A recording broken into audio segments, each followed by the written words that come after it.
All right, he's here. Nice to see you again. It's been Yes, I'll get a fucking spice bag, chatters. Calm down. I don't know what it is, thank but you I'll very get much, it. and we're thrilled to be joined by one of the most successful business leaders and people anywhere in the country, whether it's technology, no matter what business you're talking about, there's really nobody quite like him. He's chairman and CEO of Dell Technologies. Chairman Mao. Make great everything, great computers, great everything.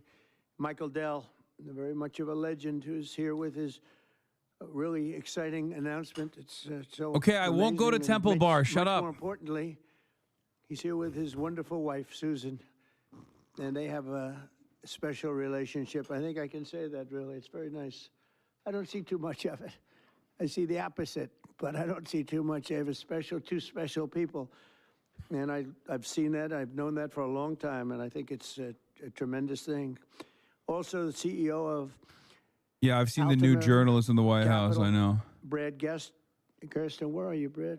Brad Gerstner is a terrific fellow who's very much involved in this incredible thing that we're doing today, along with the Speaker of the House, Mike Johnson, Treasury Secretary, Scott Bessent, Chairman of the Senate Committee on Commerce and Science and Transportation, Ted Cruz, House Ways and Means Committee Chairman Jason Smith, Vice Chairman of the House Republican Conference, Blake Moore, as well as the Chief Design Officer of the United States Airbnb co-founder, Joe Gebbia. I want to thank you all for being here. It's a great group. Gebbia. I guess a potential Fed chair is here too. I don't know. Are we allowed to say that? Potential. He's a respected person, that I can tell you. Thank you, Kevin. Today is Giving Tuesday. Airbnb. Did he say Airbnb? But it is indeed Giving Tuesday, one of the biggest days of the year for philanthropy and charitable giving. And this afternoon, Michael and Susan Dell are committing to one of the largest private donations in American history, which will directly benefit the next generation. It's so funny, like, these guys will never pay more taxes, and they will vote for Donald Trump, so they never have to pay more taxes. And then they'll do these charitable donations that I guess are technically tax breaks, right? But like the charitable donations that they're giving are probably around the, like they fight against a tax increase to the tune of the fucking same charitable donations that they're giving to Donald Trump. And I guess I understand in principle why they refuse to do that, because it's like when you give that money, when you give like $100 million in taxes, or when you give it to the IRS, you don't really get anything in return for it except for, like, you know, funding all these initiatives for everyone. But if you give it directly to Donald Trump, then you can just like be in his good graces. You could just give the money directly to Donald Trump, and then he'll be like, it's charitable giving. It's charitable giving. It's so good as Giving Tuesday. Like, make these motherfuckers actually donate that to the IRS, man. Michael and Susan. Oh, my God, that's what she looks like? What the fuck? Oh, Jesus. Good afternoon, everyone. And I think this is a major change in philanthropy and for American working families. It is the merging of President Trump's agenda of parallel prosperity, Main Street meets Wall Street. For the next 5 years, every child born in the U.S. will get a $1,000 Trump account that will be with them and compound for the next 18 years. Treasury Department with other branches of government is going to do financial literacy, and we are going to make sure that all American families have a stake in the success of the United States of America. So every day when the stock market goes up or down, and we believe over the 18 years it will go up, and families will learn the power of compounding, that it will be a game changer. People who have a stake in the system and become more and more vested in the system, they do not want to bring down the system, they want to make it better. So I think we will look back on today and know that these Trump accounts, they have started a new age of the capitalism and market interests for the whole country. I also think that it is a game changer, as we're seeing with Michael and Susan Bell today, that Americans are the most generous people in the history of the world, and the Trump accounts will provide a vehicle for philanthropists such as Michael and Susan and many more to contribute. And at Treasury, we are working, so Michael and Susan want to do it for children born in the past 10 years, a certain income level. As Brad said, it can be tailored, it can be to employees.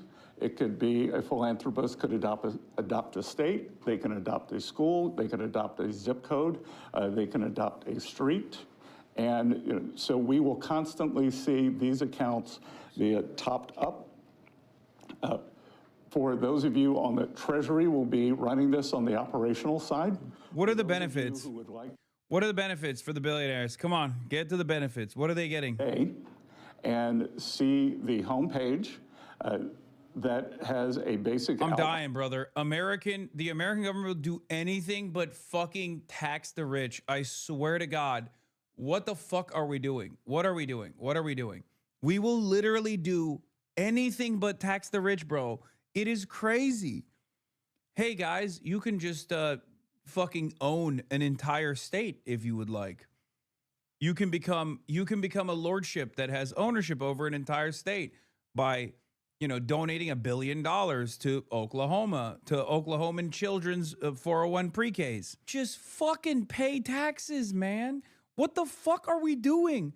God damn it. This is so dystopian, brother.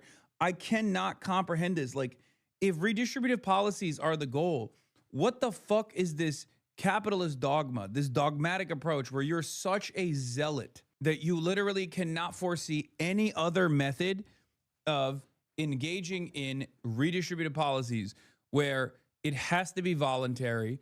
It has to be voluntary from billionaires and the magnanimous nature of billionaires, which is not real, by the way. That's not a real thing, right? And we will do it by creating this funding vehicle that actually sets up bank accounts for babies, and hopefully billionaires will top it up. Every child in America will have a personal investment account opened for them. Newborn children will have it seeded with $1,000. Parents and family and employers can contribute up to $5,000 a year in a tax-advantaged account. That money will be invested in the S&P 500 in the stock market, broad-based equity index account. Two massive benefits that change this country. Number one, every child in America will experience the benefits of compound growth. Take a little girl born next year. She's born next year, she has the account opened for her, $1,000 is automatically seeded, her parents, her family, or an employer puts $5,000 a year each year into that account. What?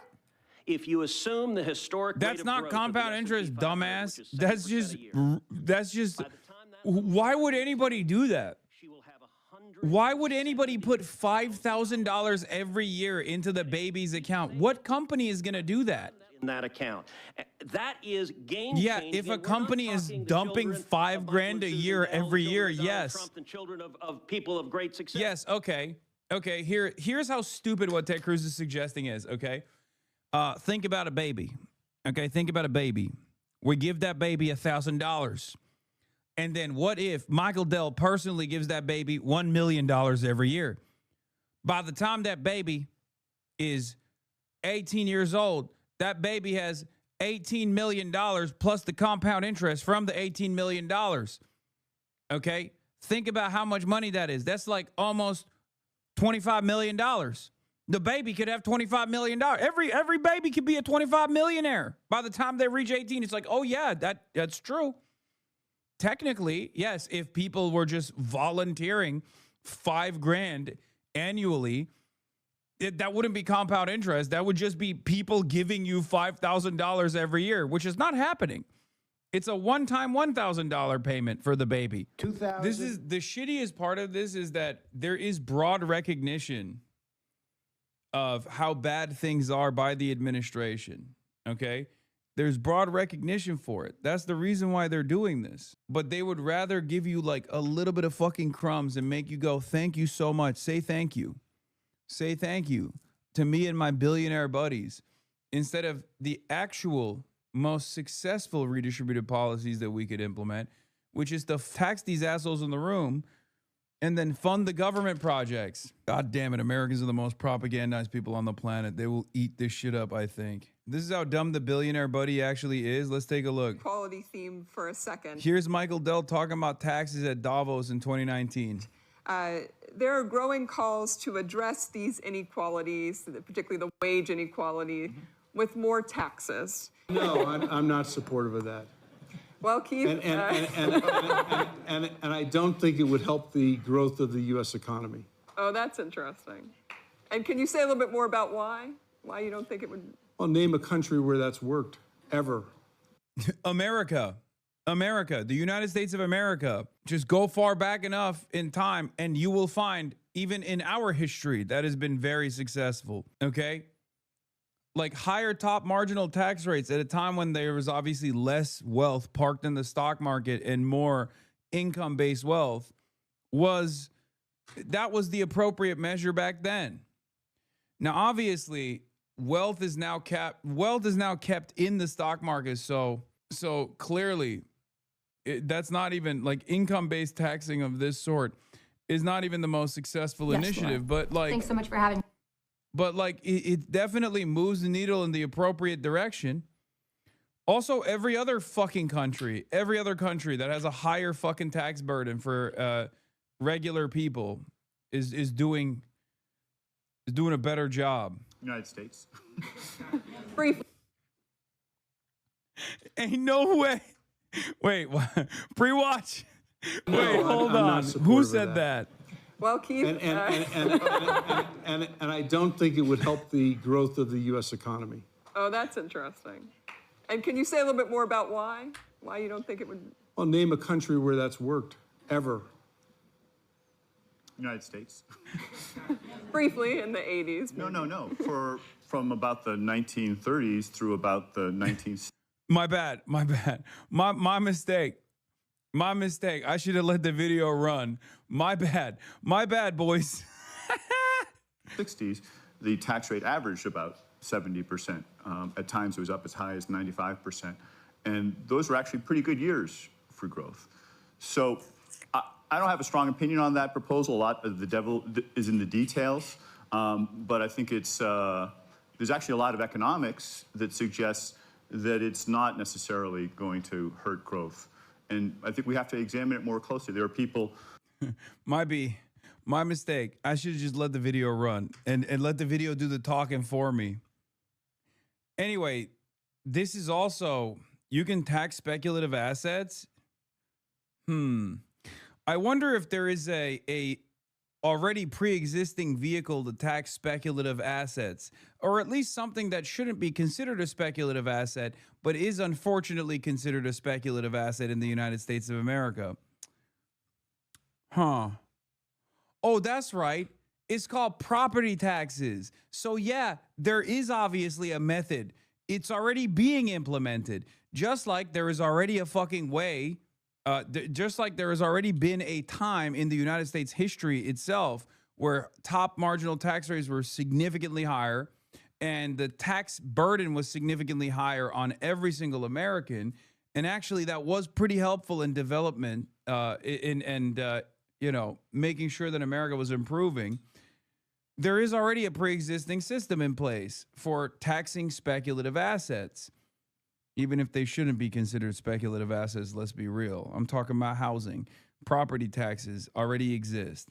So there is already a calculation that you can implement because there is one that is being implemented. Anyway, let's continue. Let's get to Laura Loomer, the free spirit, asking Pentagon press secretary questions about the Muslim Brotherhood.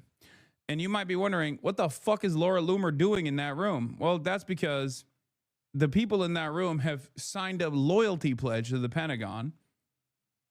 And those who did not sign said loyalty pledge to the Pentagon, which literally includes Fox News, by the way, are not in that room. Let's take a look at some of the wonderful minds that are now in the press briefings of the Pentagon now. me today. Now that the president has started the process of designating the Muslim Brotherhood as a foreign Islamic terrorist organization, will the Department of War still proceed with selling F-15 fighter jets to Qatar? And how will they be able to train Qatari pilots at their air base in Idaho if Qatar is included in the designation? Thank you for the question. We take very seriously our partnerships, and we always do thorough evaluations to make sure that they protect our intelligence, our operations. Yeah, New Media Week at the Pentagon is happening right now. And the DoD has brought in a phalanx of newly accredited members of the press corps, some of whom, Laura Loomer and Cam Higbee, are competing to claim sole possession of the Washington Post former desk. Note, they aren't the same desk. Here is Laura Loomer saying the Washington Post and Dan Lamothe used to occupy this desk inside the Pentagon press room. Now it's mine. I can confirm the former Washington Post Pentagon desk is now the Fearless Media desk. This is Cam Higbee of PragerU. And Dan Lamothe actually got in on the fun and said, y'all are going to have to work this one out for yourselves. Because R.C. Maxwell also said the Pentagon cubicle that used to belong to Dan Lamothe is now mine. Out with the propagandists and hacks. In with the truth tellers who love America. Every single person is saying they got Dan Lamothe's... Joey Manorino is another person that got the press pass, by the way, at the Department of War. This is... Look. Listen. A lot of the previous mainstream media Department of Defense reporters are already major dick riders of the American State Department to begin with. This is probably the weakest aspect of truth in journalism. It also is some of the strongest parts of at least press history, okay? You have some of the greatest reporters in American history that have come from this background. And in recent years, unfortunately, some of the worst, okay? Having said that, this new devaluation, this new regression that we're experiencing is, and I can't believe I'm saying this once again, completely fucking unprecedented. It's not enough that you have NatSec writers who are already taking the outline of whatever the State Department is saying and repeating it verbatim ad nauseum in the New York Times or in Washington Post. That wasn't enough at all. We have now moved into a new era where even that's not enough. You have to quite literally sign a loyalty pledge to the Pentagon to be in that room. It is so fucked up that even Fox News refused to sign said loyalty pledge that dictated that you cannot report on any information that you get from the Pentagon that the Pentagon doesn't sign off on ahead of time. Per the Associated Press, the Post, Associated Press, CNN, Reuters, and Newsmax were some of the outlets that said Monday that they had requested special access to the Pentagon to cover question and answer sessions, but were denied. Instead, you have Joey Manorino and Laura Loomer and Cam Higbee and all of the fucking annoying reply guys that you see in my replies on Twitter. Now those are the only guys in the Pentagon press pool for the new media hour. Okay? It's I don't know where we go from here, you know? And Ryan Grimm has obviously been pissed off. Cam, you signed a document promising not to do real journalism in exchange for this desk. You are a disgrace to the craft. Nobody cares if you have a degree. Break some news or shut the fuck up. Being given a desk by the government is not an achievement. Okay? And then Lance Videos replies, quote, retweets and says, not true whatsoever. We are allowed to ask any questions and post anything we'd like. Stop lying at Ryan Grimm. To which Ryan Grimm replied with, show us the document you signed. Cam Higbee says, Ryan, the full document has been publicly posted since October. Please do some real journalism, Mr. Journalist. Here it is. To which Ryan replied with, Cam, I was hoping you hadn't signed this document, but maybe you hadn't actually read it. You have now promised only to solicit information from approved government sources, promise not to speak to sources who aren't explicitly authorized to speak with you, and have promised not to even post on social media that you are interested in getting tips. At least the military spokespeople are getting paid by the military. You're doing their job for free. You somehow made the mainstream media look good. And it's true. This document was so fucking insane. This document was so fucking insane that even Fox News did not sign off on it, okay? Now to the growing controversy over deadly U.S. airstrikes on an alleged drug boat in the Caribbean. The White House at first denied there was a follow-up attack that killed 2 survivors of the first strike. Now it says, yep, there was a second attack, but insists that it was all very legal. Defense Secretary Pete Hegseth faces new questions from lawmakers in both parties about exactly what happened here. Nancy Cordes is at the White House with the latest on this. Nancy, Rob just said something about a dicey commute. I think things are getting very dicey at the White House this morning. Good morning to you. Good morning. Quite dicey, Gail, when you have lawmakers openly asking whether this was a war crime. Now, just days ago, the Secretary of Defense called this story fabricated. He said, yeah, remember when I told you that they were going to own it? And they did. And now you can't live without it. They went from, we didn't do it, but if we did do it, then it was good. And actually, we need to do more of it. It was inflammatory. But then yesterday, the White House confirmed the military did make a second strike on a suspected Venezuelan drug boat in September. Secretary Hegseth authorized Admiral Bradley to conduct these kinetic strikes. Reading from prepared remarks, the White House press secretary said Defense Secretary Pete Hegseth did order this strike on a suspected drug boat on September 2nd, but did not issue an order to kill everybody, as the Washington Post first reported this weekend. Instead, she said it was Navy Admiral Frank Bradley's decision to order a second strike to ensure the boat was destroyed. Admiral Bradley worked well within his authority and the law. Her comments came just one day after President Trump claimed there was no second strike. No, I wouldn't have wanted that, not a second strike. The first strike was very lethal, it was fine, and if there were 2 people around, but Pete said that didn't happen. The shifting explanations frustrated lawmakers. You see, Pete said it didn't happen, and I believe him. He's my big, beautiful Pete. He's my big, beautiful Pete. From both sides, who are now demanding to see the orders and the video of the second strike. We're going to conduct oversight, and we're going to try to get to the facts. It's already been crystal clear that Pete Hegseth is the most unqualified Secretary of Defense in American history. Levin insisted the strike was conducted in self-defense and did not violate the rules of armed conflict. But DOD's Law of War manual states that shipwrecked combatants are in a helpless state, and it would be dishonorable and inhumane to make them the object of attack. The second strike is a war crime because these individuals were injured. They were in the water. My woke goat, dude. Dude, every day they go back. Every time now, it's just here. We will hear from Leon Panetta, Mr. Woke. Mr. Woke. There's here's former CIA director will tell you why this is a different type of war crime. The basic rules of war that are involved here make very clear that you do not strike wounded people in the water. I mean, he's not wrong.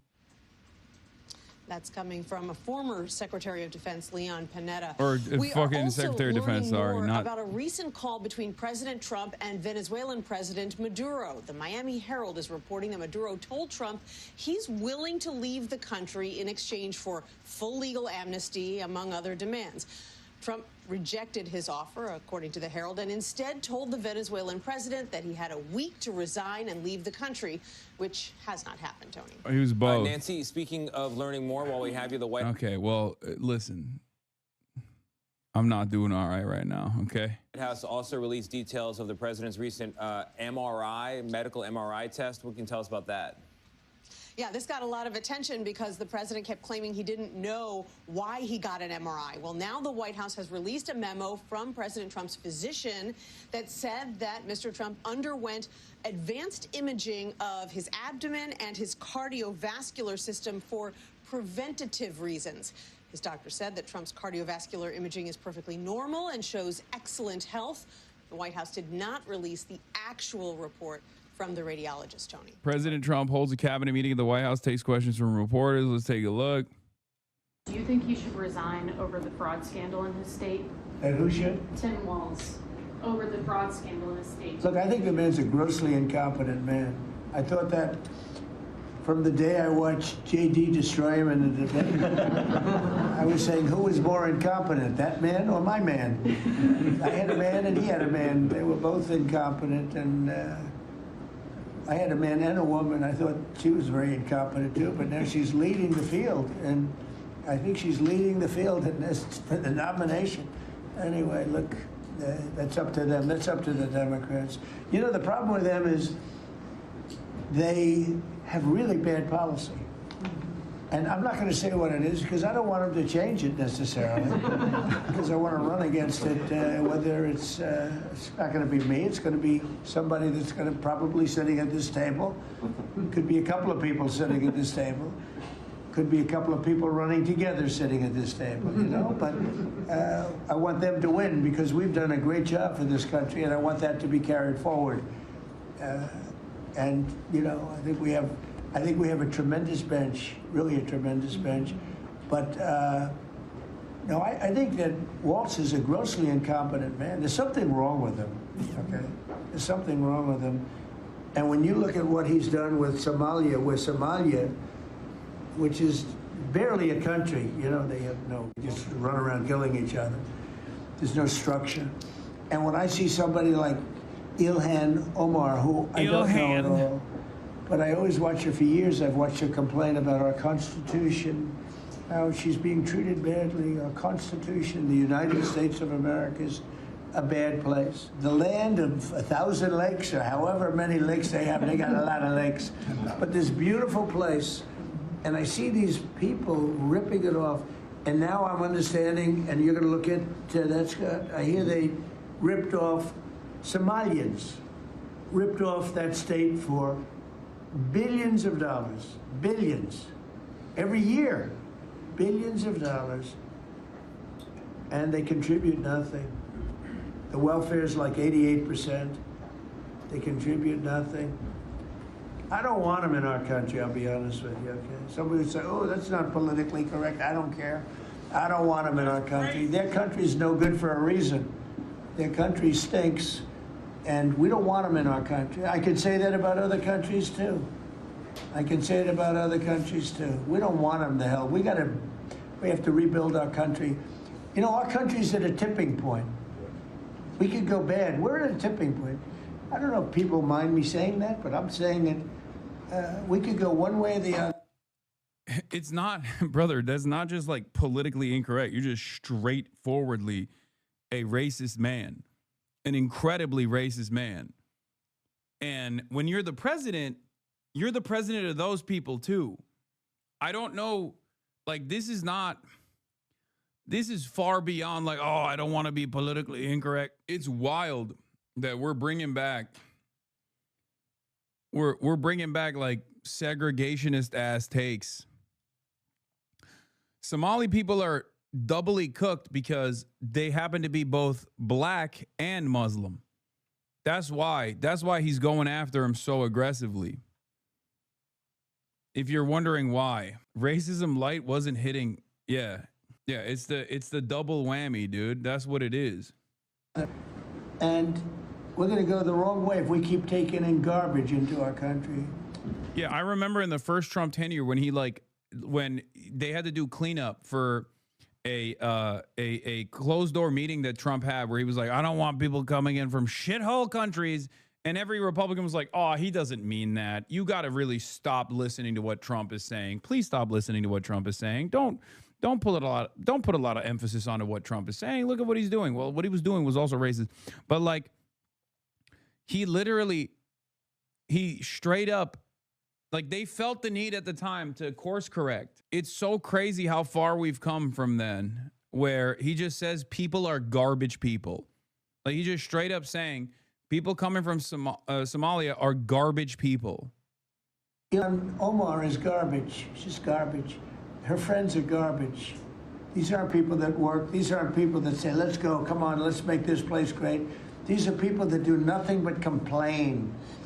They complain. And from where they came from, they got nothing. You know, they came from paradise, and they said, this isn't paradise. But when they come from hell, and they complain, and do nothing but bitch, we don't want them in our country. Let them go back to where they came from and fix it. Thank you very much, everybody. They're clapping because he said they do nothing but bitch and complain, and they come from shithole countries. I mean, what do you say to this, man? For the record, make no mistake, like, America is built around people coming from less fortunate backgrounds. You know what I mean? That's like the whole point. We're going to start that very soon, too. Mr. President, thank you so much. And you know what? When we start that, we're going to drive those numbers down so low. And then you're going to have families. Don't kiss the Blarney Stone. Drunk teenagers go up there at night and piss on it. I wasn't planning on it. I don't know what the Blarney Stone is. Be able to live without the fear of their son or daughter just having a pill to have a little fun and ending up dying within a period of 60 seconds, right? No, we're not going to let that happen. We're not going to let it continue to happen. What Biden did to this country by allowing all these people, and I call them animals in many cases. I think they're animals.